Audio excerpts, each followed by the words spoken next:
কয়েক বছরের বিচ্ছিন্ন কিছু হামলার পর বাংলাদেশে এ যাবৎকালের সবচেয়ে ভয়াবহ জঙ্গি হামলার ঘটনা ঘটে গুলশানের হোলি আর্টিজান রেস্তোরাঁয় 2016 সালের 1 জুন। সোমবার সকালে রাজধানীর গুলশানে দীপ্ত শপথ ভাস্কর্যে সন্ত্রাসী হামলার 8 বছর পূর্তিতে নিহতদের প্রতি শ্রদ্ধা জানান র্যাব মহাপরিচালক ব্যারিস্টার হারুনুর রশিদ। বলেন, বাংলাদেশে আর জঙ্গিবাদের উত্থান হবে না, জঙ্গি নিয়ন্ত্রণে র্যাব পুরোপুরি সক্ষম। আমি এটা দাবি করতে চাই যে Bangladesh is the safest country in the world. এখন এই ধরনের কোনো সংখ্যা আমাদের মধ্যে নাই।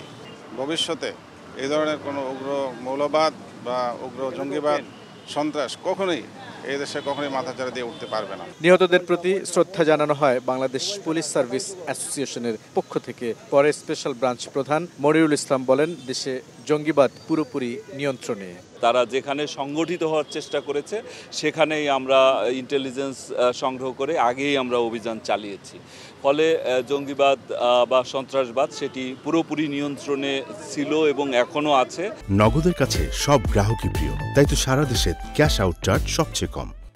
শ্রদ্ধা জানানো শেষে ডিএমপি কমিশনার বলেন, জঙ্গিবাদ নিয়ন্ত্রণে অন্য যে কোনো দেশের চাইতে ভালো অবস্থানে আছে বাংলাদেশ। বিভিন্ন অপারেশন আমরা করতে সক্ষম হয়েছি যে তাদের অপারেশন অর্থাৎ জঙ্গি আক্রমণ হওয়ার আগে আমাদের কাছে তথ্য ছিল এবং আমরা ইন্টেলিজেন্স লেড পুলিশিং করে সেটি জানতে পেরেছি এবং তাদেরকে ঠিক সেইভাবে অ্যাটাক করতে পেরেছি এবং আমরা অনেক ক্ষেত্রেই সেটি নির্মূল করতে সক্ষম হয়েছি। বাংলাদেশ পুলিশ অ্যাসোসিয়েশনের পক্ষ থেকে নিহতদের প্রতি শ্রদ্ধা জানানো হয়।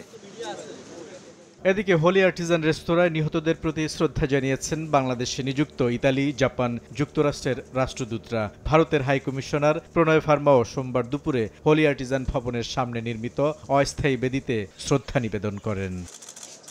বুলবুল রেজা, সময় সংবাদ, ঢাকা।